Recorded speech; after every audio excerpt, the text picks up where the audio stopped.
This is online English professor channel और आपके सामने है प्रोफेसर सलमान शाह गिलानी। अच्छा, हम कर रहे थे टेंस। हमने 2 टेंस किए हैं और 4 लेसन कंप्लीट किए हैं, ठीक है। लेकिन कुछ स्टूडेंट की रिक्वेस्ट पे ये आज मैं आपको करवा रहा हूँ, ठीक है। करेक्शन के रूल के मुताबिक किसी भी सेंटेंस को दुरुस्त कैसे करना है।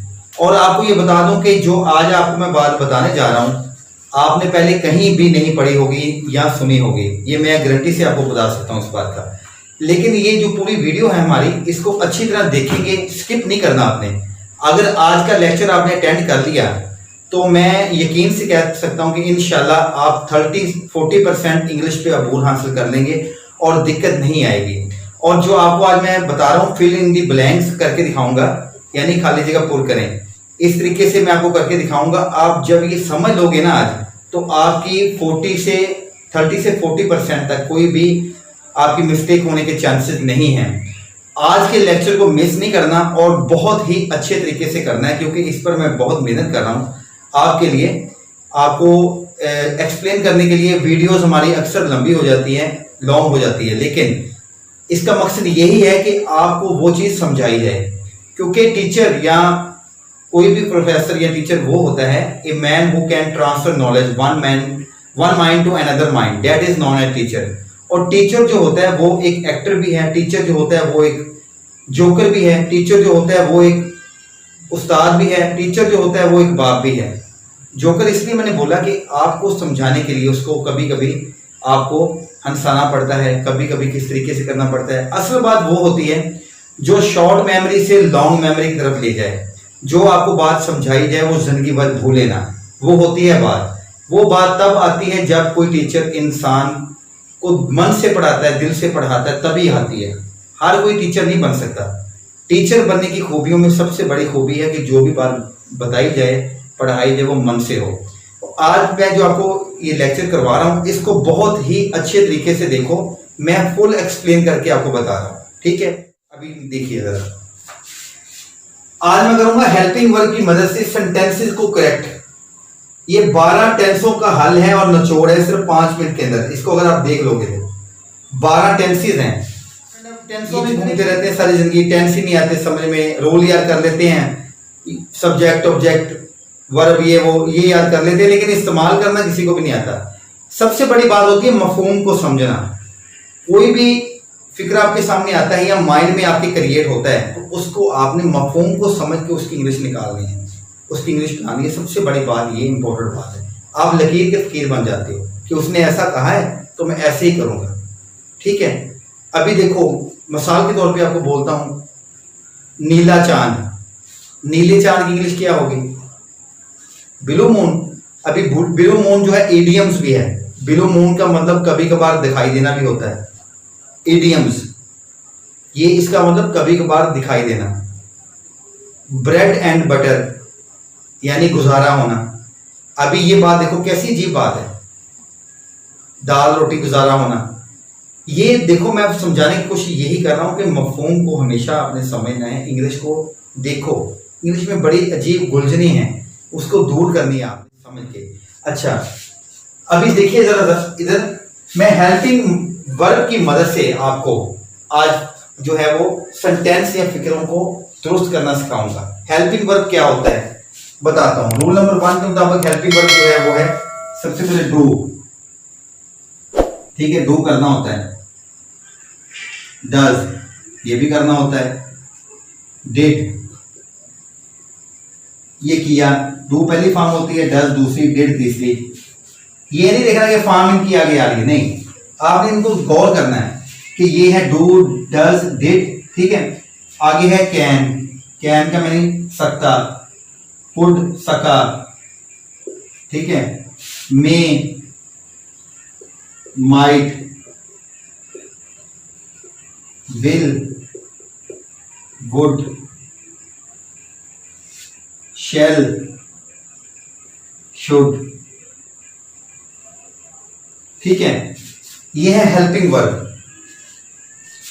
ये हेल्पिंग वर्ब है do, does, did, can, could, may, might, will, would, shall. Helping verb ऐसे हेल्पिंग वर्ब हैं, कितने हैं? 1 2 3 4 5 6 7 8 9 10 और ये 11, ये 11 हेल्पिंग वर्ब है। फिक्रे के अंदर ये हेल्पिंग वर्ब आ जाए तो उसके बाद वर्ब की फॉर्म कौन सी लगेगी? सबसे बात ये है, वर्ब की फॉर्म हमने यहाँ पे पहचानी कि वर्ब कौन सा लगेगा, वर्ब की कौन सी शक्ल आएगी, पहली शक्ल आएगी, दूसरी आएगी, तीसरी आएगी। मिसाल के तौर पे जैसे गो है, वेंट है और गॉन है, ये 3 फॉर्म है।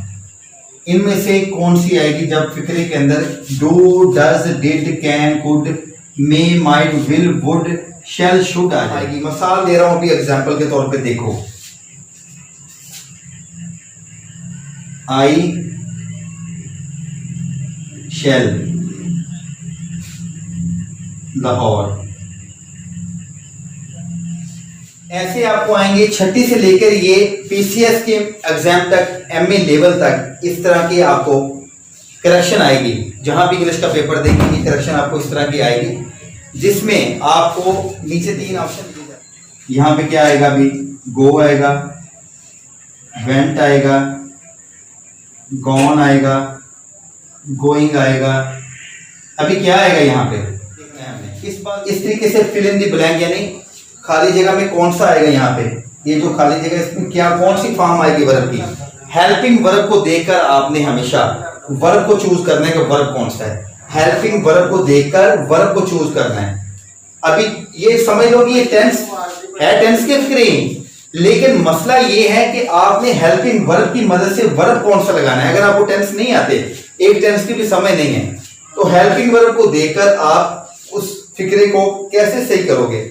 अभी ये मैंने बोला था do, does, did, can, could, may, might, will, would, shall, should, कहीं भी उसमें वर्ब की जो फॉर्म लगेगी वो पहली लगेगी। कौन सी लगेगी? पहली लगेगी। रूल इसमें वर्ब की फॉर्म हमेशा पहली लगेगी अगर ये इनमें से कोई भी वर्ड आ जाए। अभी देखो आई शैल डैश टू लाहौर, मैं लाहौर जाऊंगा, ठीक है।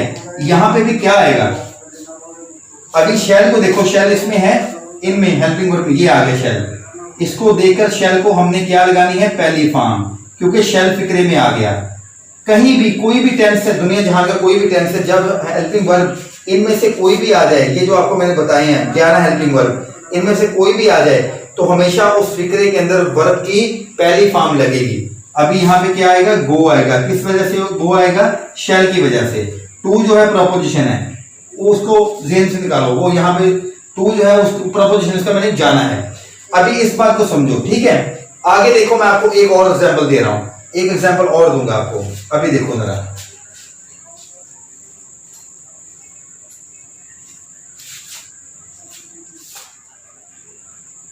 we could not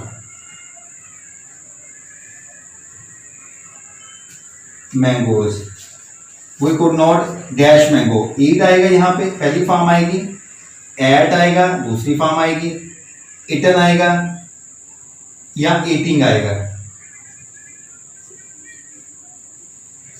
अभी देखो ये 4 फॉर्म लगी है यहाँ पे, कौन सी फॉर्म आएगी? इससे आपको पाला पड़ा ही होगा, छठी से लेकर आपको एमए लेवल तक इन चीजों से पाला पड़ा ही होगा, जिसमें आपकी हमेशा 90% तक आप फेल होके आते हैं। इन चीजों में कभी भी आपको सही समझ में नहीं आती। अभी आज समझ लोगे तो पूरी जिंदगी का सुकून हो जाएगा आपको, ठीक है। अभी ये देखो, जैसे फिक्र है we could not dash mango, हम आम नहीं खा सके, ठीक है। अभी इसमें क्या है? Helping verb. देखो इनमें है कोई हेल्पिंग वर्ब? यहाँ पे ये हेल्पिंग वर्ब है, do, does, did, can, could, may, might, will, would, shall, should. Helping verb है जो वर्ब की मदद करते हैं, बताते हैं कि अगर हेल्पिंग वर्ब ये आ जाए फिक्रे के अंदर तो फिर वर्ब की फॉर्म कौन सी लगेगी। हेल्पिंग वर्ब का मतलब होता है वर्ब की मदद करने वाला, यानी काम करने के 3 अमल हैं, गो, वेंट, गॉन। जैसे मिसाल के तौर पे जाना है, जाना, गया, गया। देखो ये पहली फॉर्म, दूसरी, तीसरी। अब इस हेल्पिंग वर्ब ने, ये जो 11 हेल्पिंग वर्ब है, उन्होंने ये बताना है आपको कि वर्ब की हमेशा पहली फॉर्म आएगी। अभी यहाँ पे देखो we could not dash mango, हम आम नहीं खा सके। अभी कुड आ गया इसमें, इन 11 के अंदर कुड है, ये है कुड 5वें नंबर वाला कुड आ गया। इस वजह से यहाँ पे वर्ब की पहली फॉर्म लगेगी, ठीक है। और देख लो,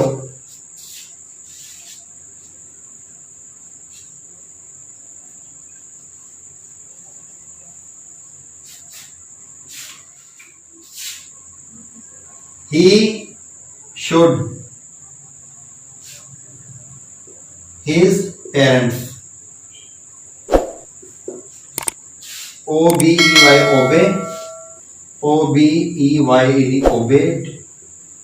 obeyed, ठीक है। अब ये 3 लगा, he should dash his parents, इसको अपने माँ बाप की इज्जत करनी चाहिए, ठीक है। शैल का मैंने गागी होता है और शुड का मैंने चाहिए होता है। अभी इसमें क्या आएगा, वर्ब की फॉर्म कौन सी आएगी, इसको पहचानना है। अक्सर लोग इसको दूसरी फॉर्म देकर यहाँ पे गलती कर देते हैं, दूसरी फॉर्म लगा देते हैं। ये भी गलत रॉन्ग तरीका है, ये भी कोई आपको ऑथेंटिक कोई प्रूफ नहीं है, लॉजिकली नहीं है। लॉजिक इसी बात में है कि इन 11 हेल्पिंग वर्ब में से अगर कोई यहाँ पे आ जाता है तो उसमें फिक्रे में कहीं आ जाता है तो वर्ब की हमेशा पहली फॉर्म लगेगी और कोई फॉर्म नहीं लगेगी। अभी देखो ही शुड आ गया, शुड आ गया इसमें हेल्पिंग वर्ब। इस हेल्पिंग वर्ब ने हमको बता दिया कि इसके बाद हमेशा फर्स्ट फॉर्म वर्ब की लगेगी अगर इन 11 में से कोई भी आ जाता है। अभी ही शुड आ गया, 11वें नंबर वाला आ गया, इनमें से 1 से लेकर 11 तक देखो ये शुड आ गया। शुड की वजह से यहाँ पे वर्ब की पहली फॉर्म लगेगी, वर्ब की पहली फॉर्म लगेगी और फिक्र आपका दुरुस्त हो जाएगा। यहां तक अगर आपकी बात में समझ में आ चुकी है, इसको कॉपी पे नोट कर लो, क्योंकि इसको मटा के मैंने आगे दूसरा रूल नंबर 2 आपको लिखवाना है, ठीक है। इसको नोट कर लो और कहीं भी फिक्रे में आएगा तो यही आपने रूल अप्लाई करना है।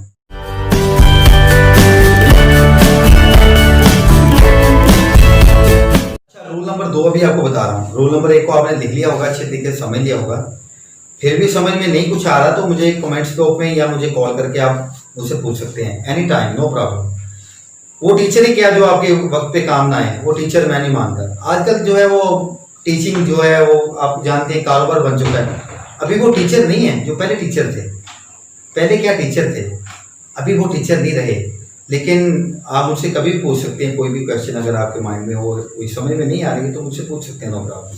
रूल नंबर 2 देख लीजिए गौर से। इज आर आ जाए, एम आ जाए, वाज आ जाए, वर आ जाए, हैज बीन, ये हैज अकेला नहीं है, has been, have been, had been, will be, shall be. तो अगर आ जाए कौन सी फॉर्म वर्ब की लगेगी, फर्स्ट वर्ब की फॉर्म के साथ आईएनजी का इजाफा करेंगे, जिसको बोलते हैं पार्टिसिपल फॉर्म, यानी चौथी। कैसे बनती है, पहली फॉर्म के साथ आईएनजी का इजाफा करते हैं। जैसे गो है, गोइंग बन गया, ठीक है। ईट है, ईटिंग बन गया, ठीक है। जैसे कि कट है, कटिंग बन गया।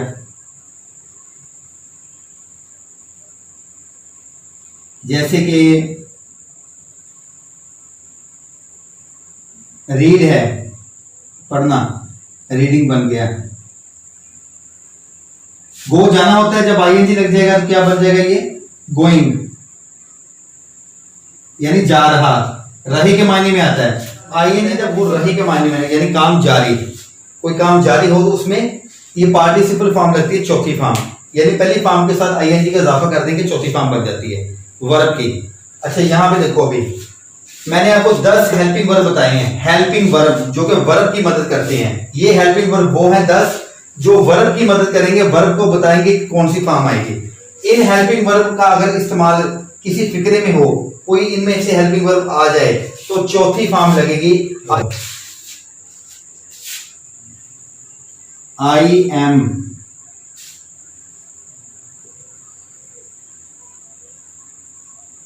मैं घास काट, अभी रहा आएगा, क्या आएगा, यहां पे भी देखो, इसमें आएगा कट, पहली फॉर्म। दूसरी आएगी कट, दूसरी इसकी भी कट ही है, तीसरी भी कट ही है, इसकी चौथी कटिंग है। अभी इनमें से चारों में से कौन सी फॉर्म यहां पे आएगी, क्वेश्चन ये है। देखो I am, am helping verb है, हेल्पिंग वर्ब को देखकर ये हेल्पिंग वर्ब है।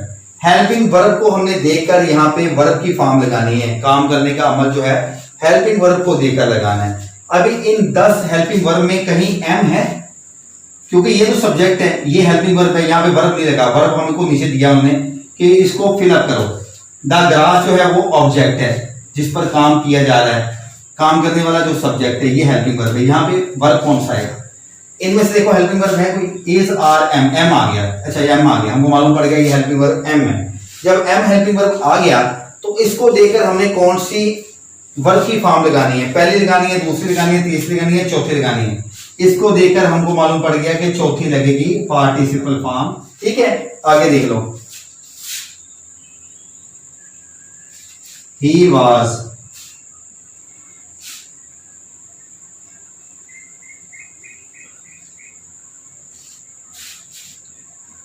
Read, read, read, reading. अच्छा, पहले तो ये बता दूं कि ये वर्ब है रीड, पढ़ना इसका मतलब है। इसकी दूसरी फॉर्म रीड ही लगती है, स्पेलिंग सेम है, लेकिन इसको रेड बोलना है, ये बात को समझ लो। रीड पहली फॉर्म है, इसको रेड बोलना है, दूसरी फॉर्म को, तीसरी को भी रेड बोलना है, चौथी रीडिंग। अब 4 फॉर्म लग गई। He was dashed a book, वो किताब पढ़ रहा था।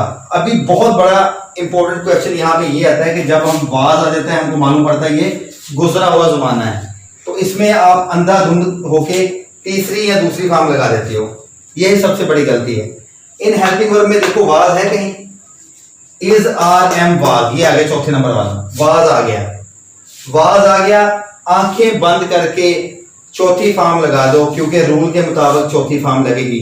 अगर इसको कोई गलत कर देता है ना, दुनिया जहां का कोई आदमी गलत कर दे तो मैं अपनी डिग्री को फाड़ के फेंक दूंगा। ये जो बात आपको बता रहा हूं, इस बात को ज़हन में रखो। जो आपको मैं ये बता रहा हूं, इन हेल्पिंग वर्ब का अगर इस्तेमाल सेंटेंस में आ जाए इन फिक्रों के अंदर, तो चौथी फॉर्म ही लगेगी। ये 10 हेल्पिंग वर्ब हैं, वाज आ गए यहाँ पे। ठीक है, इसको देखकर आपने यहाँ पे क्या लगाना है, यहाँ पे चौथी फॉर्म। अगर ये पैसिव का फिक्रा होता तो सब्जेक्ट जानदार ना होता, ये सब्जेक्ट जानदार है। यहाँ पे ग्रास पहले आती, ये वाली, या बुक, सॉरी बुक आती, बुक शुरू में आता। पैसिव कहते हैं पास की गई हो चीज को, यानी सब्जेक्ट को ऑब्जेक्ट, ऑब्जेक्ट को सब्जेक्ट। सब्जेक्ट जानदार ही हमेशा होता है, जब इसको आगे बदलेंगे तो ऑब्जेक्ट जो है बेजान शुरू में आ जाएगा। ये बात आप अपने जहन में रख लो। अभी इसको देखकर, वाज को देखकर दूसरी तीसरी फॉर्म नहीं लगा देनी, आपने इस रूल को देखना है। इस रूल को देखकर, वाज को देख के हम फिर क्या करेंगे, चौथी फॉर्म ही लगाएंगे यहाँ पे। आगे और देख लो,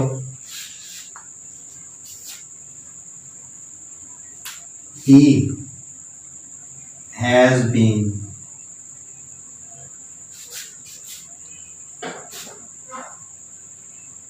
eating rice since morning.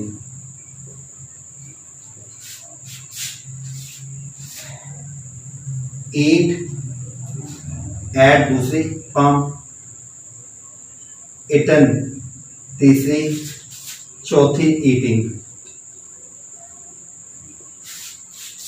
वो सुबह से चावल खा रहा है। अभी कुछ पूछेंगे कि यहाँ पे रहा रही के मायने में आता है तो इज आरएम लगेगा, इज आरएम नहीं लगेगा, वक्त का तौयन नाल दिया गया है। जब वक्त का तौयन आता है तो ये टेंस जो है वो प्रेजेंट परफेक्ट कंटिन्यूस टेंस आता है, वक्त के तयन की वजह से। रहा रही का वही मतलब है। यहाँ पे अगर इज लगा देंगे तो ये गलत इसलिए हो जाएगा क्योंकि ये देखो, ये साथ वक्त का तौयन है। वक्त का तौयन जब साथ में आ जाए, वक्त आ जाए, कोई भी वक्त आ जाए, तो फिर वो प्रेजेंट परफेक्ट कंटिन्यूस होता है, या पास्ट परफेक्ट कंटिन्यूस होता है, या फ्यूचर परफेक्ट कंटिन्यूस होता है। अभी इस बात को देखो, वो बात अलग है, पहले इसको देखो। यहाँ पे हेल्पिंग वर्ब क्या आ गया, हैज बीन आ गया। अकेला हैज नहीं आया, ये ज़हन में रख लो बात, गलती नहीं कर बैठनी। हैज नहीं है अकेला, हैज बीन है हेल्पिंग वर्ब। ये दो हेल्पिंग वर्ब का मिक्सचर है, दो हेल्पिंग वर्ब इकट्ठे हुए हैं। हैज बीन आ गया, कौन सा हैज बीन, छठे नंबर वाला हैज बीन आ गया। इसको देखकर आपने वर्ब की फॉर्म कौन सी लगानी है, इनमें से कौन सी लगेगी, चौथी फॉर्म लगेगी। इसको ध्यान में रखो, क्योंकि हैज बीन आ गया। आगे देख लो अभी,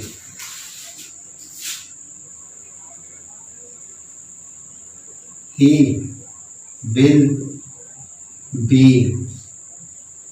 Lahore tomorrow। वो कल लाहौर जाएगा, ठीक है। यहां पे अभी क्या आ गया, go, went, gone, या गोइंग। देखो भी, ही will B dash Lahore tomorrow, subject है ही, विल बी हेल्पिंग वर्ब है, लाहौर क्या चीज है, ऑब्जेक्ट है, टुमारो क्या चीज है, वक्त का तोयन है। वक्त का तोयन बता दिया, ये है फ्यूचर परफेक्ट कंटिन्यूस का फिक्रा। अच्छा भी देखो, आपने यहाँ पे हेल्पिंग वर्ब की मदद से वर्ब को लगाना है। इसमें हेल्पिंग वर्ब है विल बी, ये विल बी 9 नंबर वाला विल बी है। विल बी को देकर आप कौन सा हेल्पिंग वर्ब लगाएंगे, चौथी फॉर्म आईएनजी वाली। अच्छा, अभी यहाँ पे क्वेश्चन एक और आता है। रूल नंबर 1 में हमने देखा था विल शैल, अगर अकेला यहाँ पे विल होता तो फिर कौन सी लगनी थी, रूल नंबर 1 के मुताबिक पहली फॉर्म। अगर अकेला विल होता तो पहली फॉर्म थी, अगर अकेला विल होता तो रूल नंबर 1 के मुताबिक फर्स्ट फॉर्म थी। ये विल नहीं है, ये विल बी है। विल बी होता तो कौन सी फॉर्म लगनी, चौथी। रूल नंबर 1 में विल था, विल शैल था पहली फॉर्म वाला, इसमें विल बी है। अगर यहाँ पे विल अकेला होता तो फिर पहली फॉर्म लगनी थी, यहाँ पे है विल बी, इस वजह से ये चौथी फॉर्म लगी है। यहां तक बात आपके समझ में आ जानी चाहिए। और इसकी एक एग्जांपल देख लो आप।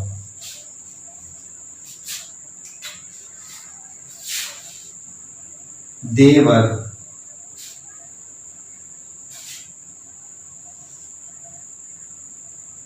प्रोग्राम, वाच देखना, वाज देखा, वाच देखा, वाचिंग चौथी फॉर्म। वो पूरा प्रोग्राम देख रहे थे, अभी देखो ये वर आ गया। दिखाई ऐसे देता है जैसे गुजरा जमाना, इसमें दूसरी या तीसरी फॉर्म हम लगा रहे हैं, लेकिन नहीं। ये रूल देखो मेरा, is, are, am, was, were, has been, have been, had been, will be, shall be, 10 helping verb है रूल नंबर 2 में। रूल नंबर 1 में 11 थे, वो आपको मैंने बताया पहले। रूल नंबर 2 में 10 हेल्पिंग वर्ब है। इन हेल्पिंग वर्ब में यहाँ पे कौन सा आया, वर आ गया। कौन से वाला, देखो कहां पे वर, 5वें नंबर वाला वर आ गया। मैंने बताया कि इन 10 हेल्पिंग वर्ब में अगर कोई भी आ जाता है तो चौथी फॉर्म आंखें बंद करके लगानी है। वाच, वास्ट, वास्ट, वाचिंग, यहां पे क्या आएगा, वर की वजह से वाचिंग आ जाएगा। अभी कुछ ऐसी बात है, देखो ये है टेंस के मुताबिक, हेल्पिंग वर्ब जानदार होगा तो टेंस होता है। हेल्पिंग वर्ब मैंने आपको पहले बताया था जानदार होगा। हमारी सारी वीडियो देखोगे तो मालूम पड़ेगा। ये प्रोनाउन है यहाँ पे नाम की जगह पे। नाम तो कोई भी दुनिया में हजारों नाम है, प्रोनाउन जो है I, we, they, you, he, she, बस ये है प्रोनाउन। इन प्रोनाउन का इस्तेमाल होता है नाम को मुखातब करने के लिए। आई, मैं, वी, हम, दे, ही की जमा है वो की, यानी ज्यादा लोगों के लिए दे, और ही लड़के के लिए, शी लड़की के लिए, मुखातब करने के लिए। प्रोनाउन के अलावा दुनिया में कोई नहीं है। जो मैंने बताए हैं he, she, I, we, they, you, यही प्रोनाउन होते हैं। प्रोनाउन जानदार है, लिविंग थिंग है, तो ये टेंस है। टेंस है, पहली बात ये है, टेंस में यही रूल है कि वर, इनमें से कोई भी हेल्पिंग वर्ब आता है, वर जैसे आया तो चौथी फॉर्म लगेगी। अगर पैसिव का होता ये फिक्रा तो फिर तीसरी फॉर्म लगती, लेकिन वो हम बाद में बताएंगे। उसकी पहचान ये कि ये यहाँ पे पास किया होता, प्रोग्राम शुरू में होता, यानी सब्जेक्ट जानदार ना होता, फिर ये पैसिव का फिक्रा होता और इसके बाद तीसरी फॉर्म लगती। लेकिन हम टेंस के रूल के मुताबिक कर रहे हैं ये सारा। और 90% इस तरह के फिक्रे आते हैं, कोई भी पैसिव का नहीं आता, हमेशा टेंस के पूछा जाता है। बल्कि 100% ही आपको अगर बोला जाए तो गलत नहीं होगी बात, 100% ही है ऐसा कि इस तरीके से आपसे पूछा जाता है क्वेश्चन। ठीक है, आपने इसको देखना है, ये जानदार है या प्रोनाउन है। जानदार नाम है कोई या उसकी जगह पे कोई नाम यूज हुआ है, जैसे प्रोनाउन यूज हुआ है, इसको देखकर हमने यहाँ पे रूल लगाया। इन 10 हेल्पिंग वर्ब में से यहाँ पे कौन सा आया, 5वें नंबर वाला वर आया, जिसकी वजह से हमने चौथी फॉर्म लगा दी। रूल नंबर 2 आपका क्लियर हो चुका है। इसको देख लो, लिख लो कॉपी पे, पूरी जिंदगी काम आने वाली चीज है।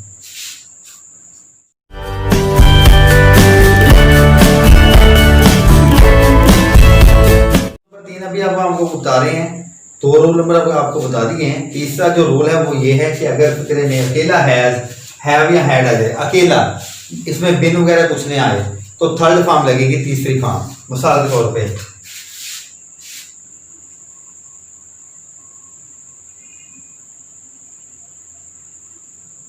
he has book purchased purchased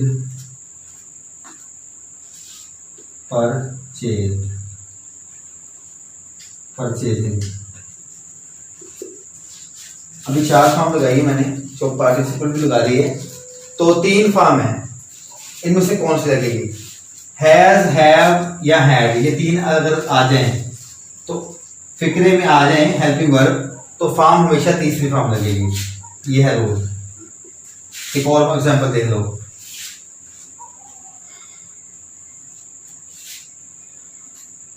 they have buy car, buy आ गया खरीदना, बाट आ गया, बाट आ गया और बाइंग आ गया। कौन सी लगेगी? हैव आ गया इन 3 लफ्जों में, अकेला है, इसमें बिन नहीं है। अगर बिन होता तो चौथी फॉर्म लगती। हैव अकेला आ गया तो तीसरी फॉर्म लगेगी। अगर इसके साथ बिन भी होता, मिसाल के तौर पे ऐसे होता बिन, तो फिर क्या आता? फिर चौथी फॉर्म आती, क्योंकि अकेला हैव है, अकेला है और इस वजह से थर्ड फॉर्म लगेगी। ठीक है, ये रूल नंबर 3 है इसका। अभी चौथा रूल नंबर देख लो। चौथा रूल समझने वाला है, बहुत समझने वाला है। अगर हेल्पिंग वर्ब के बाद टू आ जाए तो टू के बाद पहली फॉर्म लगती है वर्ब की। अगर बी आ जाए तो थर्ड फॉर्म लगती है वर्ब की। कैसे? ये बात बहुत समझने वाली है, बहुत ही समझने वाली है। मिसाल के तौर पे आई हैव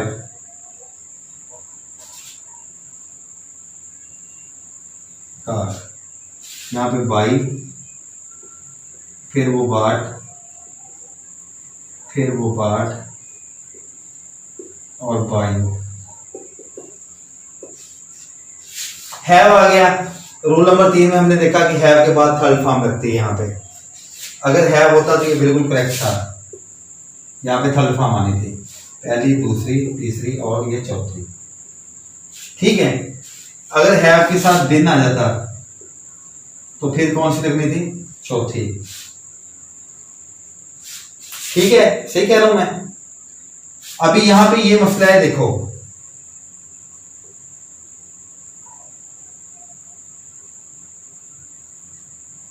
ऐसे है, इसमें हेल्पिंग वर्ब है हैव, हैव अकेला है तो थर्ड फॉर्म, अगर हैव बिन आ गया तो चौथी फॉर्म। अगर हैव के बाद इन दोनों में से एक चीज आ जाती है, टू या बी, मिसाल के तौर पे आई हैव टू आ जाता है, ठीक है, आगे आ जाती है खाली जगह, तो आपने हैव को देकर यहाँ पे आंखें बंद करके नहीं लगाना। हैव के साथ हेल्पिंग वर्ब के साथ अगर टू लगा, प्रोपोजिशन इसको बोलते हैं, टू और बी को प्रोपोजिशन, टू बी, ये प्रोपोजिशन है। अगर प्रोपोजिशन आ जाती है ऐसे, आई हैव, आगे हैव के बाद हेल्पिंग वर्ब के बाद टू भी आ जाता है, तो फिर टू को देकर आपने यहाँ पे वर्ब की फॉर्म लगानी है। टू के बाद मैंने क्या बताया? पहली फॉर्म। अब इस टू को देखना है आपने, क्योंकि हैव के आगे टू भी आ गया है, आगे खाली जगह आ गई है। अभी हैव को देखकर नहीं आंखें बंद करके यहाँ पे लगा देना कि ये तीसरी फॉर्म आएगी, नहीं। हैव के बाद टू देखो, जैसे बिन था, हैव बिन के, जब हैव के साथ बिन लगता था तो चौथी फॉर्म आती थी। अभी हैव के साथ टू आ गया, टू जब आ जाएगा तो कौन सी फॉर्म आएगी? पहली फॉर्म। टू के साथ बाद आएगी पहली फॉर्म। अगर टू के बाद एक और आ जाती है चीज, बी भी आ जाता है साथ में, तो फिर बी को देकर आपने लगाना है, इसको देके, फिर इन दोनों का वजूद खत्म हो गया, समझ लो, इसको छुपा लो। बी को देकर हमने लगाना है, इसको हमने छुपा लिया, फिर बी को देकर हमने थर्ड फॉर्म लगानी है। अभी बात की समझ में आई आपके?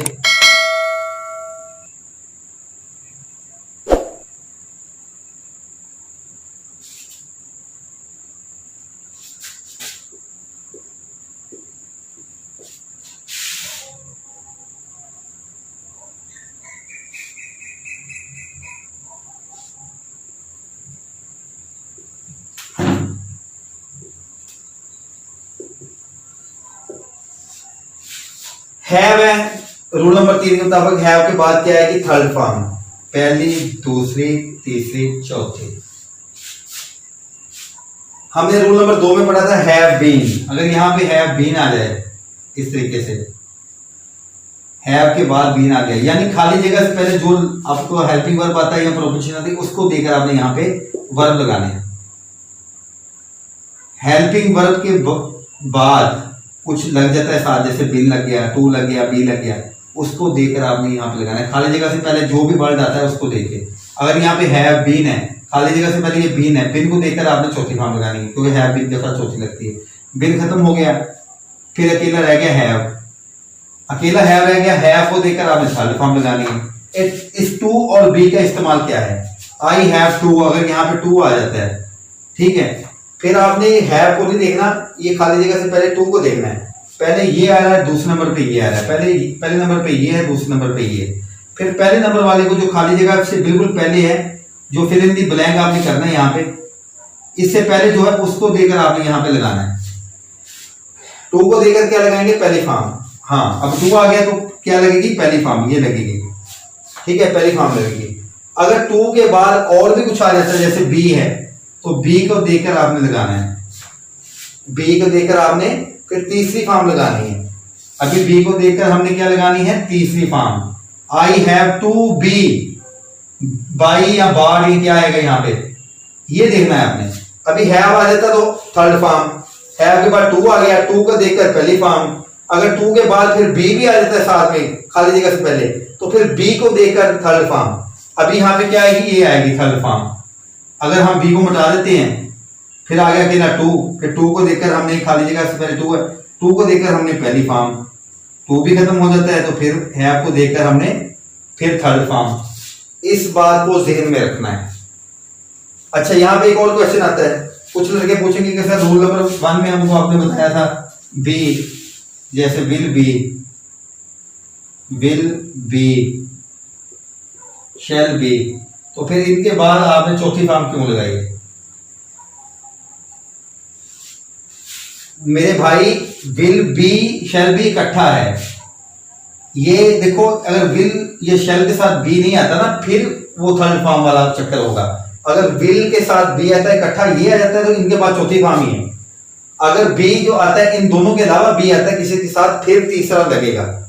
अगर विल बी शैल बी आ जाता है, फिर चौथा ही लगेगा। अगर बी आ जाता है किसी और के साथ, विल या शैल के अलावा आता है, फिर थर्ड लगेगी फॉर्म, उसको देख के। जैसे मैंने आपको बताया, अभी देखो, आई हैव डैश बुक, यहां पे क्या आएगा, बाई आएगा, बाट आएगा, तीसरी फॉर्म आएगी या बाइंग आएगी।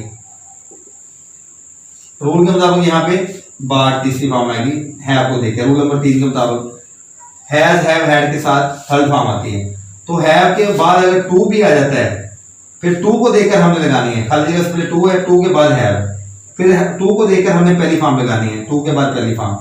अगर इसके बाद बी भी आ जाता है साथ में, फिर बी को देकर आपने थर्ड फॉर्म लगानी है। इस बात की समझ आ गई? यानी बी है, आई हैव टू बी, ये तीन आगे हेल्प प्रोपोजिशन और हेल्पिंग वर्ब। खाली जगह से पहले क्या आता है, बी आता है, फिर बी को देकर आपने थर्ड फॉर्म, ये थर्ड फॉर्म लगानी है। अगर ये मिट जाता है यहां से, फिर टू को देकर आपने पहली फॉर्म लगानी है, ये भी मिट जाता है, फिर पीछे जो रह जाए उसमें हेल्पिंग वर्ब हैव आता है, हैव को देकर आपने थर्ड फॉर्म लगानी है। हैव को अगर मिटा देते तो कुछ भी नहीं जाता बेटा, क्योंकि हेल्पिंग वर्ब ही वर्ब को बनाता है। हैव आ गया हेल्पिंग वर्ब तो थर्ड फॉर्म, अगर टू भी इसके साथ आ जाता है, फिर इसके बाद खाली जगह से पहले यही रहता है, टू को देकर पहली फॉर्म। अगर टू के बाद बी भी आ जाता है, फिर बी को देकर आप थर्ड फॉर्म। ठीक है, ये है रूल नंबर 4, इसको अच्छी तरह समझ लो।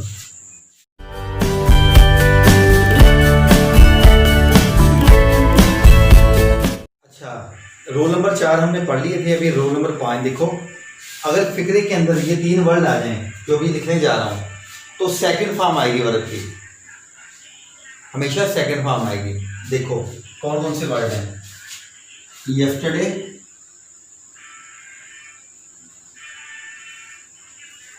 लास्ट, अगो।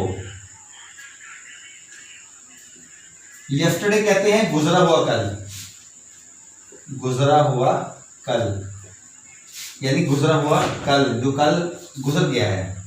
लास्ट अभी देखो 3 मैंने वर्ड बताए, एक यस्टरडे, दूसरा लास्ट, तीसरा अगो।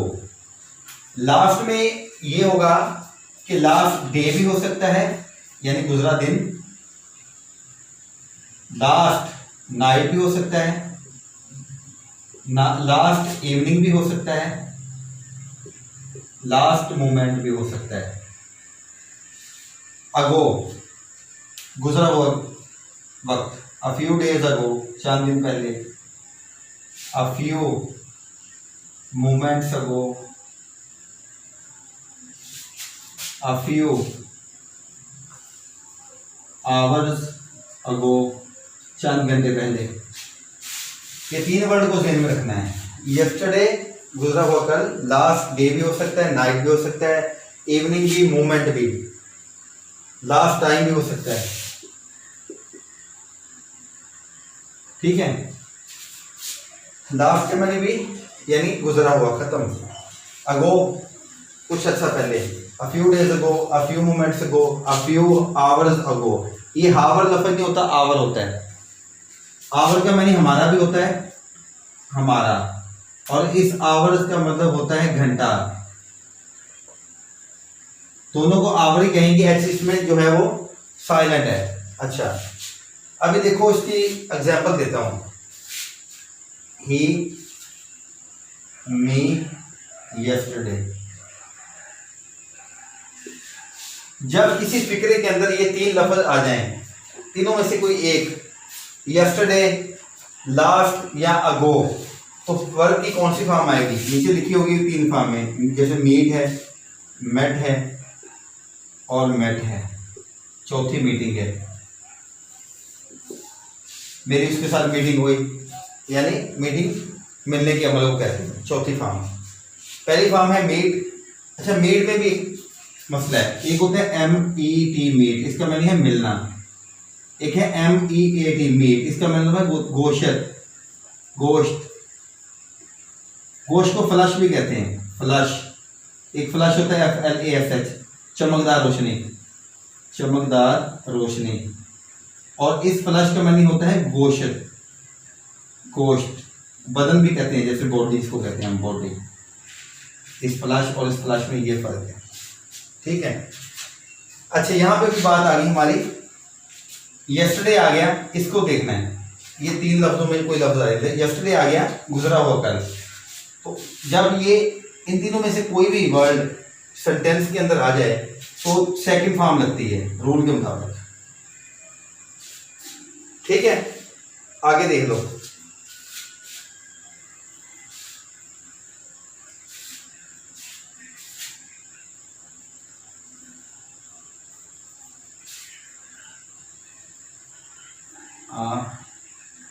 लास्ट डे, सी, सा, सीन या सीन, वो मुझे लास्ट से दिखाई दिया। सी पहली फॉर्म है, सा दूसरी फॉर्म है। अगर सा को हम वर्ब, ये वर्ब है सा, यहाँ पे अगर सा को वर्ब नॉन के तौर पे लिखेंगे, सा का मैंने आ रहा होता है, सा का मैंने आ रहा या आ रही। अगर ये नॉन के तौर पे आएगा तो इसका मैंने आ रहा है। अगर ये वर्ब के तौर पे आएगा, दूसरी फॉर्म जो है वर्ब की सा है। इसमें लास्ट लफ्ज आ गया, मैंने बताया था यस्टरडे, लास्ट अगो, तीनों में से कोई वर्ड आ जाए फिक्री के अंदर, इसमें लास्ट आ गई। ये बहुत आने वाला क्वेश्चन है, ये जो मैं आपको बता रहा हूँ 3 चीजों का बहुत आने वाला क्वेश्चन है। लास्ट आ गया, इस वजह से हमने दूसरी फॉर्म लगानी है यहाँ पे। ठीक है, यहां तक बात की समझ आ गई। एक और एग्जांपल देख लो।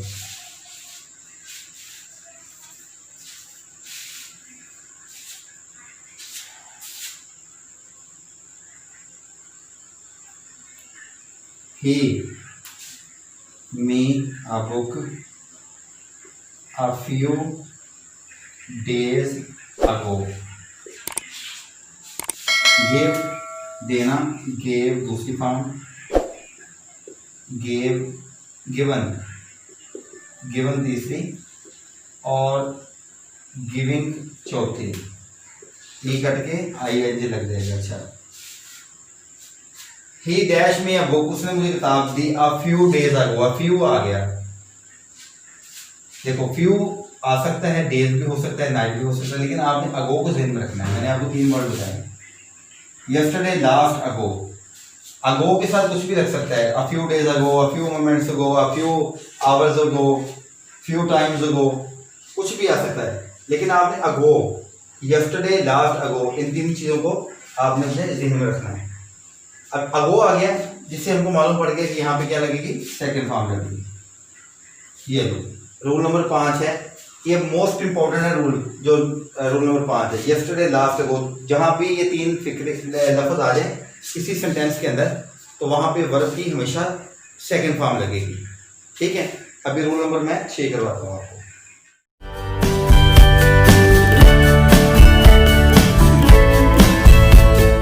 अभी रूल नंबर 6 में देखोगे, अगर फिगर के अंदर नेक्स्ट या टुमारो जैसे वर्ड्स आ जाए, नेक्स्ट होता है आने वाली चीज, या नेक्स्ट का मतलब अगला भी होता है। अच्छा, टुमारो आ जाए, टुमारो कहते हैं आने वाला कल, जैसे वो गुजरा हुआ कल था, ये आने वाला कल है, आने वाला कल। नेक्स्ट जो है वो डे भी हो सकता है, नेक्स्ट नाइट भी हो सकता है, नेक्स्ट इवनिंग भी हो सकता है, नेक्स्ट मोमेंट भी हो सकता है, नेक्स्ट टाइम भी हो सकता है। अगर इनमें से कोई दोनों में से एक वर्ड आ जाए, एक और ये 2, तो फिर क्या करना है? अगर इन दोनों में से कोई एक वर्ड आ जाता है ना, उसमें विल शैल का इस्तेमाल होगा, विल और शैल का, विल शैल का इस्तेमाल होगा उसमें। अच्छा, विल शैल का इस्तेमाल किया मैं आपको बता दूं, इसका मैंने होता है गागेगी, जाएगा, खाएगा, पिएगा, गागे गे, इसका वैसे लफ्ज़ी मानी ये होता है विल शैल का।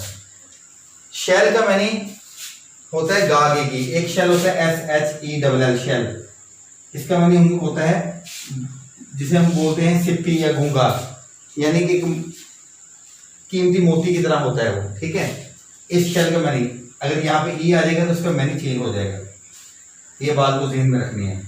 मोती लगा लो, या गूंगा, इसको गूंगा कहते हैं, बोलने वाला गूंगा नहीं, दूसरा गूंगा जिसको कहते हैं मोती की तरह होता है। ये आपने देखा होगा कि पेट्रोल पंप के बाद लिखा होता है शेल पेट्रोल पंप, ये शेल जो है SHELL शेल है, जिसका मतलब होता है गूंगा यानी मोती, और ये शेल दूसरा है। अच्छा, अभी इसमें थोड़ा सा देखो क्या है, पहले इसको थोड़ा एक्सप्लेन कर दूं आपको। विल किसके साथ लगता है? He, she, it, they, you, we, इनके साथ लगता है विल,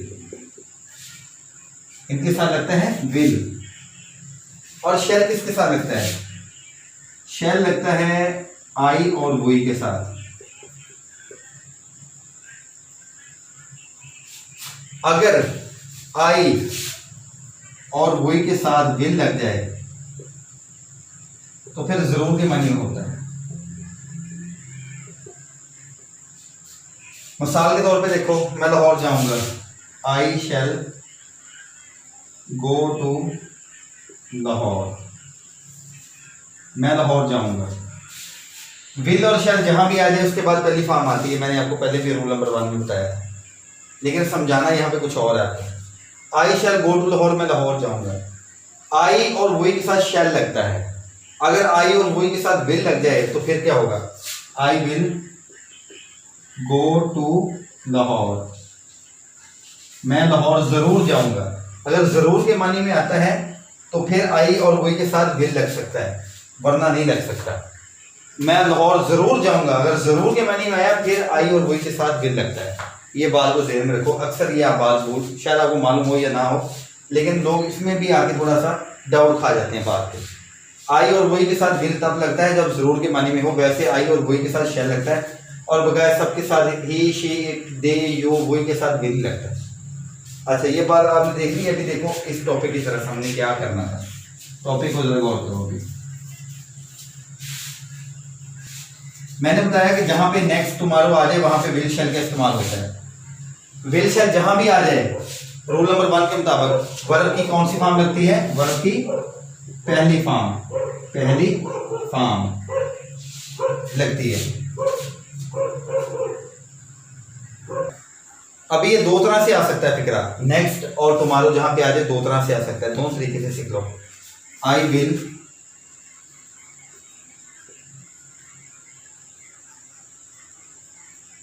सॉरी ही विल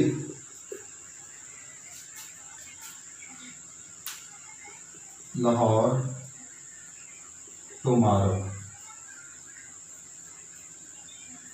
एक तो इस तरीके से आ सकता है, यहां पे होगा गो, वेंट, गॉन, गोइंग।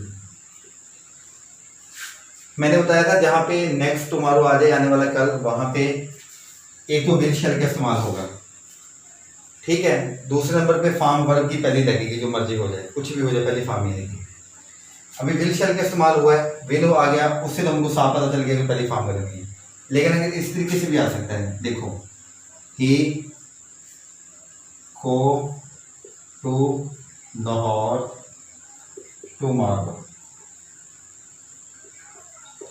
यहां पे नीचे क्या आएगा, will shall have has was वर। अब यहाँ पे क्या करोगे, चलो यहाँ पे तो पता चल गया विल की वजह से, रूल नंबर 1 की वजह से कि हमने यहाँ पे पहली फॉर्म लगानी है। अगर आ जाए इस तरह से कि हेल्पिंग वर्ब को यहाँ पे छुपाया हो, वर्ब लगा दिया उन्होंने, यहाँ पे हेल्पिंग वर्ब को वाज़ह किया था, वर्ब को वाज़ह नहीं किया था। हेल्पिंग वर्ब किसको कहते हैं, मैंने आपको बताया था, जो वर्ब की मदद कर रहा हो, जैसे विल, वुल, विल, शैल, ये वो, ये सब हेल्पिंग वर्ब है। ये काम करने, काम में ले जाना, ये वर्ब है। यहाँ पे वर्ब को वाज़ह किया है, हेल्पिंग वर्ब को छुपाया हुआ है। हेल्पिंग वर्ब यहाँ पे फिर क्या लगेगा, फिर आपके ज़हन में आना चाहिए नेक्स्ट, टुमारो, दो वर्ड अगर आ जाए तो विल शैल का इस्तेमाल होता है। विल शैल का इस्तेमाल आपको मालूम है कि अगर आई और वी के साथ शैल लगता है, वगैरह सबके साथ विल लगता है, यानी ही, शी, इट, दे, यू और वी, इनके साथ विल लगता है। अगर जरूर के मानी में आएगा, जरूर कोई काम करना है, फिर आई और वी के साथ विल लगता है, ठीक है। अभी यहाँ पे जरूर के मानी में कोई चीज नहीं नजर आ रही, सिंपल बात आ रही है। यहाँ पे तो वैसे भी सिंपल आ रहा है, क्योंकि ही, शी, इट, यहाँ दे, यू, वी के साथ विल लगता है। तो फिर आपने टुमारो को देखा, टुमारो लग गया, नेक्स्ट टुमारो आ जाए तो विल शैल जरूर आएगा फिक्रे के अंदर, ये आ गया है। अभी आपको पता चल जाएगा कि यहाँ पे पहली फॉर्म लगी हुई है, एक तो ये पता चल गया पहली फॉर्म है, विल शैल के साथ लगती है पहली फॉर्म। टुमारो की वजह से हमें मालूम पड़ गया कि यहाँ पे विल या शैल का इस्तेमाल होगा, ही के साथ फिर क्या लगता है, विल। तो ये आपका सोल्यूशन हो गया इसका। शैल भी है, हैव भी है, हैज भी है, वाज भी है, वर भी है, लेकिन आपको मालूम है कि नेक्स्ट टुमारो जब भी आ जाए तो उसमें विल शैल का इस्तेमाल होता है और पहली फॉर्म लगती है। पहली फॉर्म तो लगी हुई है ऑलरेडी, क्योंकि वर्ब उसने दिखाया हुआ है, छुपाया गया हेल्पिंग वर्ब। हेल्पिंग वर्ब हमने टुमारो और नेक्स्ट को देकर लगाना है यहाँ पे।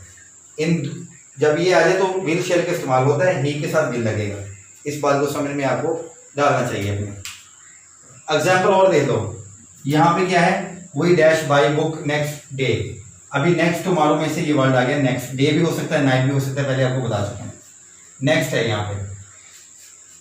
अच्छा, मैंने बताया था कि नेक्स्ट और टुमारो जब आ जाए तो विल शैल का इस्तेमाल होता है फिक्रे के अंदर। यहाँ पे पता है क्या किया उन्होंने, हेल्प, इसमें वर्ब तो दिखा दिया बाय, खरीदना, लेकिन हेल्पिंग वर्ब को छुपाया हुआ है। हेल्पिंग वर्ब किसको देकर लगाना है हमें, नेक्स्ट और टुमारो को देख के।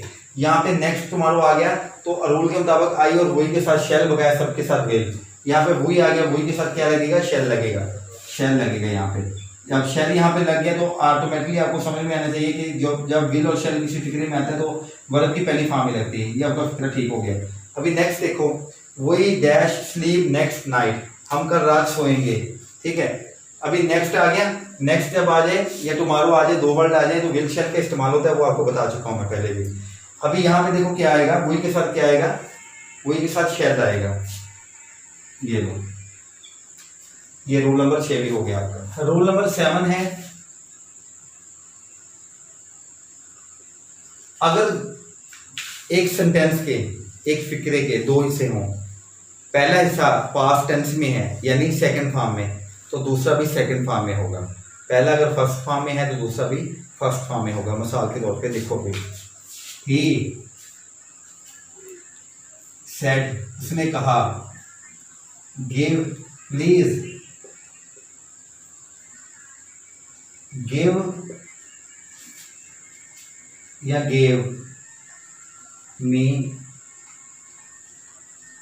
A glass of water. उसने मुझसे कहा मुझे पानी का गिलास दो। ही सेड, उसने कहा, एक ये फिक्रा हो गया।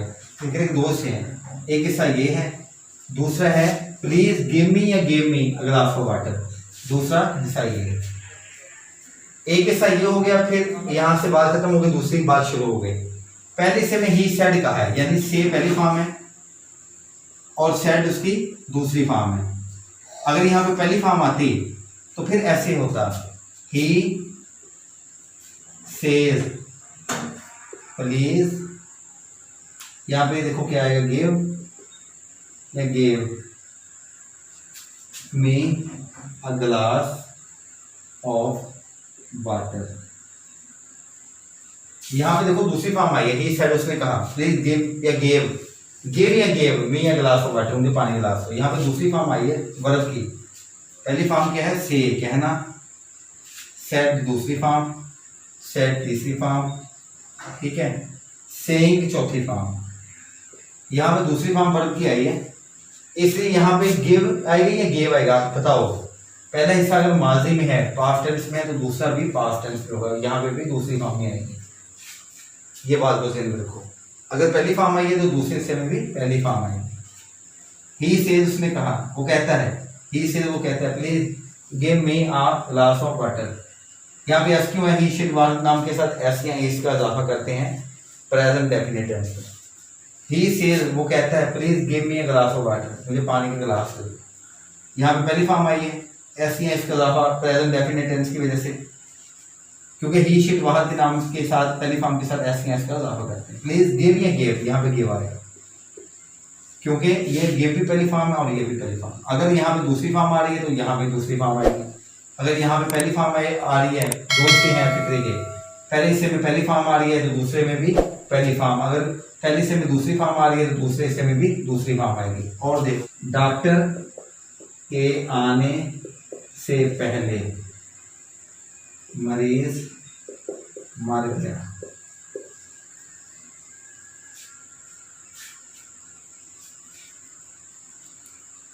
The patient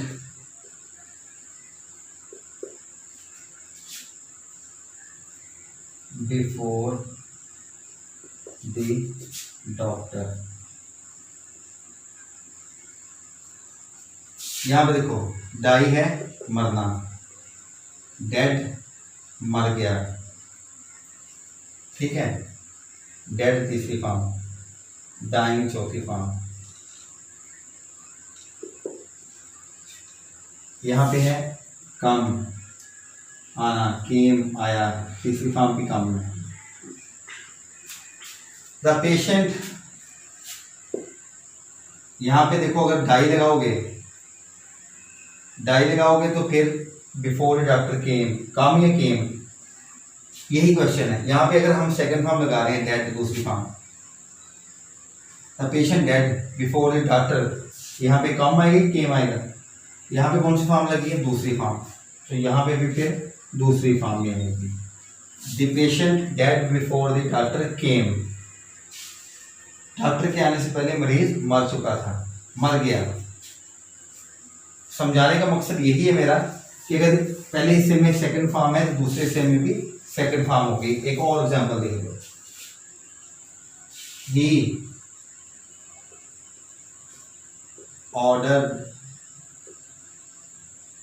ऑर्डर्ड मी, यहां पे क्या आएगा, लीव दिस हाउस, लीव आएगा छोड़ना, या लीव्ड आएगा, या लीव्ड आएगा। पहली फॉर्म में लीव छोड़ना, लीव्ड। ही ऑर्डर्ड दूसरी फॉर्म है। यहाँ पे एक हिस्सा ये है, ही ऑर्डर्ड एक हो गया, मी मुझे यहां तक एक हो गया, लीव द हाउस ये दूसरी बात है, ये दूसरा हिस्सा इसका फिक्रे का। ही ऑर्डर्ड उसने हुक्म दिया, मी मुझे, लीव आएगा या लीव्ड आएगा। यहाँ पे कौन सी फॉर्म लगी है, ऑर्डर है पहली फॉर्म, यहाँ पे क्या है, ऑर्डर्ड दूसरी फॉर्म आई है, इसलिए यहाँ पे भी दूसरी फॉर्म लीव्ड आएगी। इस बात को समझ गए कि अगर फिक्रे के दो हिस्से हैं, पहले हिस्से में सेकंड फॉर्म लगी है, वर्ब की दूसरे हिस्से में भी सेकंड फॉर्म लगी। रूल नंबर 8 है कि अगर फिक्रे के अंदर ये वर्ड आ जाए, daily, everyday, routine, as a usual, every time, every moment. Daily का मतलब हर रोज होता है, हर रोज, एवरीडे हर रोज, हर दिन, रूटीन मामूल के मुताबिक, यानी जो मामूल होना आदमी का रोजाना की आदत, एज ए यूजुअल रोजाना की आदत, एवरी टाइम हर वक्त, एवरी मोमेंट हर मौके पर। अगर इनमें से कोई वर्ड आ जाए तो वो आपने पहचान कर लेनी है कि ये सिर्फ आते हैं प्रेजेंट इंडेफिनिट में। समझ लो कि टेंस ही प्रेजेंट डेफिनेट आ गया, इंडेफिनेट आ गया टेंस। ये जितने भी रूटीन के मुताबिक कोई चीज दिखाई दे वो प्रेजेंट इंडेफिनेट टेंस ही होता है। उसमें आपको पहले भी बताया था मैंने कि ही, शी, इट या बाहर नाम आ जाए कोई तो वर्ब के साथ एस या ई एस का इजाफा, कहीं वाई काट के आई ई एस लगता है, कहीं पे डबल एस, कहीं पे ई एस लगता है। वो आपको मैंने सारी बात मेरे प्रेजेंट डेफिनेट टेंस में मैंने आपको समझाई हुई है। देखो फिक्रा, ही,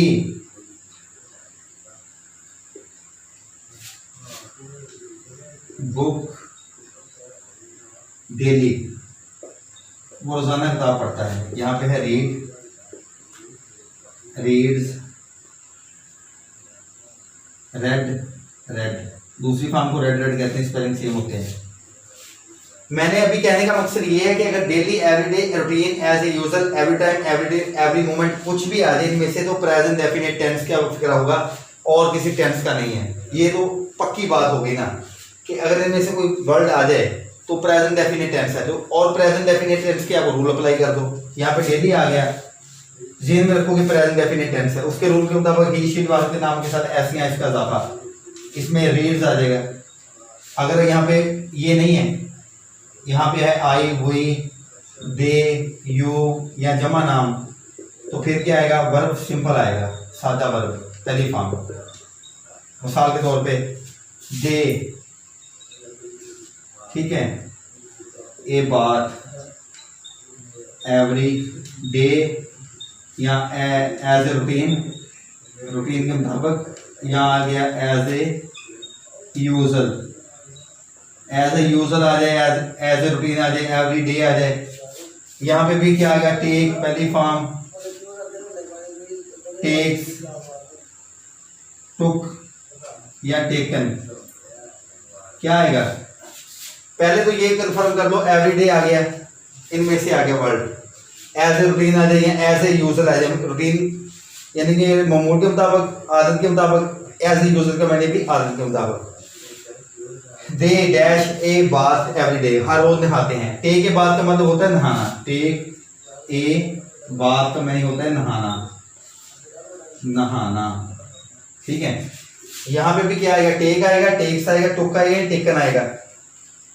प्रेजेंट इंडेफिनिट टेंस के रूल को ज़हन में लेकर आओ। आई, हुई, दे, यू के साथ ये जमा नाम आ जाए तो वर्ब की पहली फॉर्म आएगी, कुछ एस या इसका इजाफा भी नहीं आएगा, तो ये टेक आ गया, पहली फॉर्म आ गई यहाँ पे। ये है रूल नंबर 8। रूल नंबर 9 है कि अगर बिफोर या ऑलरेडी ये दो वर्ड आ जाए फिक्रे में, दरमियान में भी आ सकता है एंड आखिर में भी आ सकता है, दरमियान में भी आ सकता है, आखिर में भी आ सकता है। बिफोर के माने होता है पहले, पहले, ऑलरेडी पहले से ही, पहले से ही, बिफोर पहले, ऑलरेडी पहले से ही। ये आ जाए तो दूसरी फॉर्म आएगी वर्ब की, वर्ब की दूसरी फॉर्म आएगी। अगर दो हिस्से हैं फिक्रे के तब भी दूसरी फॉर्म ही आएगी। जैसे देखो, पेशेंट डाइड, मरीज मर चुका था, बिफोर द डॉक्टर, यहाँ पे क्या आएगा, कम, ये केम, कम, केम, कम, कमिंग, कौन कौन सा आएगा यहाँ पे। एक तो रूल ये है कि पहले से माजी में हो, दूसरा माजी में होता है, इसके मुताबिक तो यहाँ दूसरा ही आएगा। लेकिन बिफोर को भी ध्यान में रखना है कि अगर बिफोर आ जाए या ऑलरेडी ये दो वर्ड आ जाए फिक्रे के अंदर तब भी दूसरी फॉर्म में लगती है। तो यहाँ पे तो इसके मुताबिक हमने भी दूसरी फॉर्म लगेगी, बिफोर के मुताबिक भी दूसरी फॉर्म में आ जाएगी। आगे देख लो, ही डैश बुक्स ऑलरेडी, उसने पहले से ही किताबें खरीद ली थी, पहले से ही खरीद ली थी। ये ऑलरेडी आ गया, वर्ड लास्ट में आ जाए, दरमियान में आ जाए, बिफोर आ जाए, यहाँ पे ऐसे भी हो सकता है, ही डैश बुक बिफोर, बिफोर भी आ सकता है यहाँ पे। ठीक है, इनमें से कोई दोनों में से वर्ड आ जाए तो वर्ड की दूसरी फॉर्म लगेगी, तीसरी नहीं लगेगी, ये ध्यान में रखो। ही डैश बुक ऑलरेडी, इसने पहले से किताबें खरीदी, बाई खरीदना, बार दूसरी फॉर्म यहाँ पे आएगी, क्योंकि ये बिफोर ऑलरेडी जब भी आ जाए वर्ब की दूसरी फॉर्म आएगी। ये हो गया रूल नंबर 9।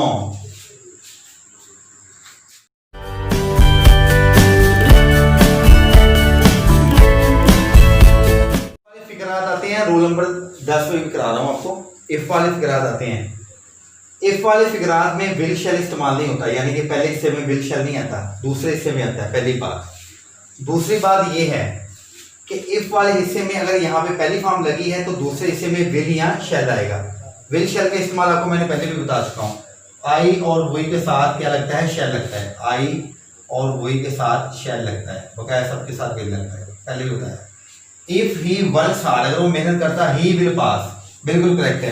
यहाँ पे पहली फॉर्म आई है एस के, इसका इजाफा प्रेजेंट इंडेफिनिट टेंस के मुताबिक। अगर यहाँ पे जमा होता इफ वही, फिर वर्क आना था अकेला, पहली फॉर्म ही आनी थी वर्क की, और यहाँ पे भी विद आना था। अगर यहाँ पे आई आ जाता इफ आई वर्क हार्ड, फिर आई के साथ वर्क ही आना था, तो फिर यहाँ पे क्या आना था, शैल आना था उसकी जगह पे। ये पहली बात हो गई।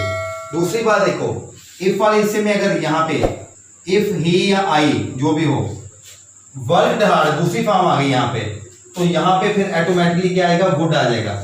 वुड या शुड, आई के साथ शुड आएगा और बगैर आई हुई के साथ शुड आएगा, बगैर के साथ वुड आएगा, क्योंकि शैल की दूसरी फॉर्म है शुड और विल की दूसरी फॉर्म है वुड। ये बात ध्यान रखें। यहाँ पे अगर सेकंड फॉर्म आई है तो फिर विल की दूसरी फॉर्म वुड आ जाएगी। अगर यहाँ पे आई होता subject, if I worked hard, फिर यहाँ पे शुड आता, ही शुड पास। अच्छा, अभी ये था if we has, have, had, has been, had been, have been, यहाँ पे अगर आ जाता है तो दूसरे फिक्रे में वुड हैव ही आएगा। इफ वाले हिस्से में अगर पहले हिस्से में हैज अकेला आता है, हैड अकेला आता है, हैव अकेला आता है, हैज बीन आता है, हैड बीन आता है, हैव बीन आता है, फिर तो तीसरी फॉर्म इसमें लग गई, ठीक है। लेकिन अगर हैज बीन, हैड बीन या हैव बीन आएगा, फिर यहाँ पे वर्किंग की वर्क की जगह वर्किंग आएगा, चौथी फॉर्म आएगी। अगर बिन आएगा तो, अगर सिंपल आता है, इसको चलो जेन से निकालो। सिंपल हैज, हैव, हैड आता है तो तीसरी फॉर्म आती है पहले हिस्से में, दूसरे हिस्से में वुड हैव आएगा। ये बात ध्यान में रखनी है। अच्छा, ये हो गया रूल नंबर 10।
चलो अच्छा देखो, अभी सिंस और फार में फर्क आता है।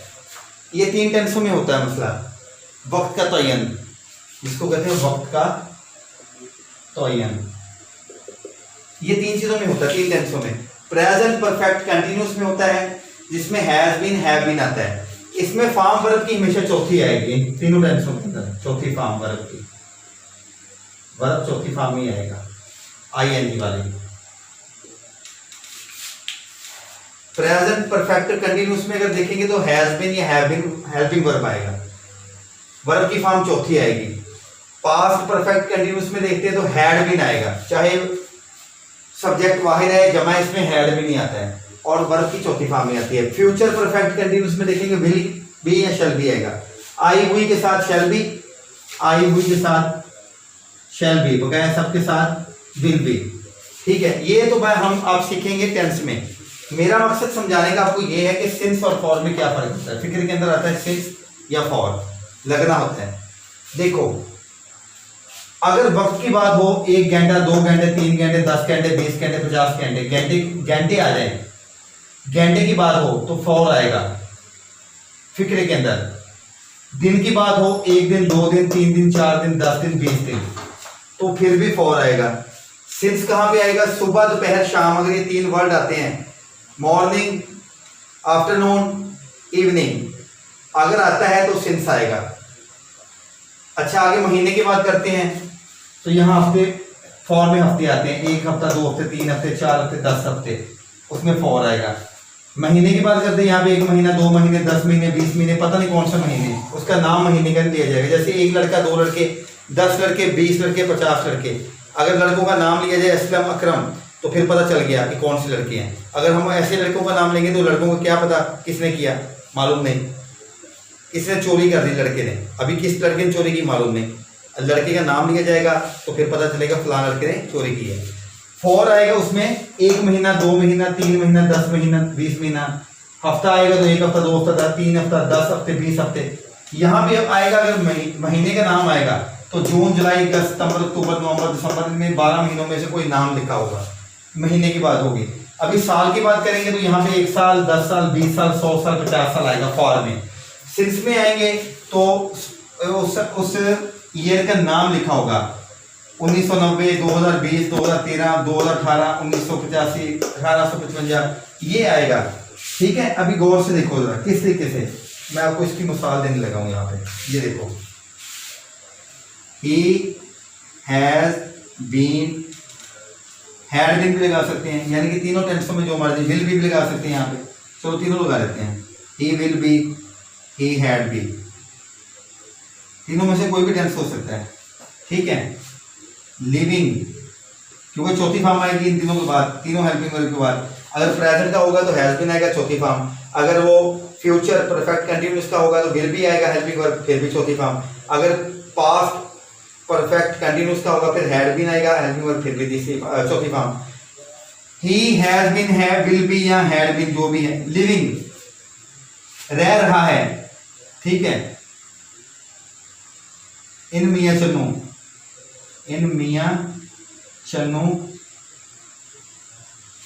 यहां पे देखो 1990 में रह, 1990 से रह रहा है, यहाँ पे सिंस आएगा कि फॉर आएगा। यहाँ पे वो मियां चन्नू में 1990 से रह रहा है, अभी यहाँ पे सिंस आएगा कि फॉर आएगा, मैंने बताया। देखो यहाँ पे मुकर्रर लिखा हुआ है साल 1990, जैसे अगर यहाँ पे 10 साल लिखा होता तो फिर फॉर आना था, यहाँ पे मुकर्रर लिखा हुआ है 1990 तो यहाँ पे फिर इसके मुताबिक सिंस आएगा। अगर यहाँ पे होता इस तरीके से, सिंस आ गया, ये आ गया। ठीक है, यहाँ पे लिखा होता 10 ईयर, 10 ईयर, फिर 10 ईयर जो है वो पता नहीं कौन से 10 साल है, इनमें से आ गया देखो, तो फिर यहाँ पे फॉर आता है। इस बात को समझ गए? एक और एग्जांपल दे रहा हूं उसकी मैं।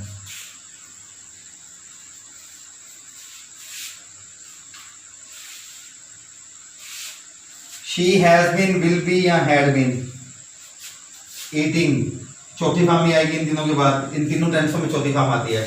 प्रेजेंट परफेक्ट कंटिन्यूअस में, पास्ट परफेक्ट कंटिन्यूअस में, फ्यूचर परफेक्ट कंटिन्यूअस में चौथी फॉर्म में आती है। हेल्पिंग वर्ब का सिर्फ फर्क होता है हेल्पिंग वर्ब का। She has been, will be या हैड बीन ईटिंग मैंगो, ठीक है। अभी यहाँ पे सिंस या फॉर, आगे लिखते हैं 1 वीक, एक हफ्ते से, सिंस आएगा या फॉर आएगा। एक हफ्ते से वो आम खा रही है। यहाँ पे क्या आएगा, अभी देखो इसमें सुबह दोपहर शाम का वक्त का 3 वक्त आते हैं। दिन का अगर हो तो सुबह दोपहर शाम की इंग्लिश आएगी, मॉर्निंग आफ्टरनून इवनिंग, ठीक है। अगर महीने की बात होगी सिंस में तो उसका नाम महीने का होगा, जून जुलाई अगस्त सितंबर अक्टूबर कुछ भी। अगर साल की बात आएगी तो यहाँ पे साल मुकर्रर लिखा होगा, 1990 में, 2020 में, 2013 में, 2018 में, 1985 में या 1855 में। यहाँ पे बात आएगी तो घंटे की बात आएगी, 1 घंटा 2 घंटा 3 घंटा कोई भी हो सकता है, 1 दिन 2 दिन 3 दिन कुछ भी हो सकता है, 1 हफ्ता 2 हफ्ता 3 हफ्ता कुछ भी हो सकता है, 1 महीना 2 महीना 3 महीना 10 महीना कुछ भी हो सकता है, 1 साल 10 साल 20 साल 100 साल कुछ भी हो सकता है। अभी 1 वीक है, 1 हफ्ता, ठीक है। तो इसको देख, इसके रूल के मुताबिक यहाँ पे फिर क्या आएगा, फॉर आएगा। अगर यहाँ पे फॉर आएगा, अगर 1 वीक को मटा के हम यहाँ पे लिख देते हैं जून, यानी जून से वो आम खा रही है, जून आ गया। अभी जून आ गया, महीने का नाम आया है, यहाँ पे 1 मंथ नहीं लिखा, 1 मंथ नहीं लिखा, जून है, उसका महीने का नाम आया है। अगर जून आ गया महीने का नाम तो फिर ऑटोमेटिकली सिंस आ जाएगा। अगर यहाँ पे जून मिट जाए, सिंस आ जाएगा जून को देख के। अगर जून मिट जाए, यहाँ पे 1 मंथ आ जाए यानी कि 1 महीने से, फिर सिंस की जगह पे क्या आएगा, फिर आएगा यहाँ पे फॉर आएगा। ये टेबल को अपने ज़हन में डाल लो, जिसकी मदद से आपको सिंस और फॉर में डिफरेंस करना आ जाएगा, ठीक है। अभी इसको अच्छी तरह समझ लो। आज का लेक्चर खत्म होता है और अपने तमाम दोस्तों से, स्टूडेंट से मैं रिक्वेस्ट करता हूं कि हमारे चैनल को ज़्यादा से ज़्यादा शेयर कीजिए, सब्सक्राइब कीजिए और बेल आइकन को दबाना मत भूलिए। आपके लिए बहुत हम मेहनत कर रहे हैं, लेकिन अगर आप हमारी मेहनत का सिला नहीं देंगे तो आप कंजूस हैं, क्योंकि कोई भी मेहनत करता है उसका सिला देना चाहिए और ये सदका जारी है। इसको ज़्यादा से ज़्यादा शेयर कीजिए। आपकी वजह से कोई एक लफ्ज़ भी सीख लेता है तो आपका उसमें सदका जारिया में, नेकी में आपका हाथ आ गया, आपका हिस्सा डल गया। और जब तक वो सीखता रहेगा आपको उसका स्वाब होता रहेगा। फ्री में नेकी है, ये कीजिए और हमारे चैनल को प्लीज़ सब्सक्राइब कीजिए। कोई दिक्कत परेशानी आपको आती है, हमारा नंबर दिया गया है 0304143123 व्हाट्सएप पे भी यही नंबर है और नॉर्मल डायरेक्ट कॉल भी कर सकते हैं। तो आपसे ज़्यादा चाहता हूँ नेक्स्ट अभी हम नया अपना लेक्चर लाएंगे आपकी विश के मुताबिक, जो भी आप कहते हैं। हम टेंस मुकम्मल कर रहे थे, लेकिन दोस्तों ने कॉल करके, कुछ स्टूडेंट ने बोला कि सर ये टॉपिक हमको समझना है, इस टॉपिक को हमने आपको समझाया है। और ये जो टॉपिक आपको मैंने इसके रूल 11 रूल बताए हैं ये कहीं लिखे नहीं हुए, किसी बुक में लिखे नहीं हुए, ये खुद की मेहनत है जिसको हमने करके निचोड़ निकाल के, एक समुद्र को निचोड़ के एक मुट्ठी में लेकर बंद करके इन रूलों को बताया आपको। इसको समझ लो ताकि ज़िंदगी में आपको इंग्लिश में आसानियाँ आ जाए।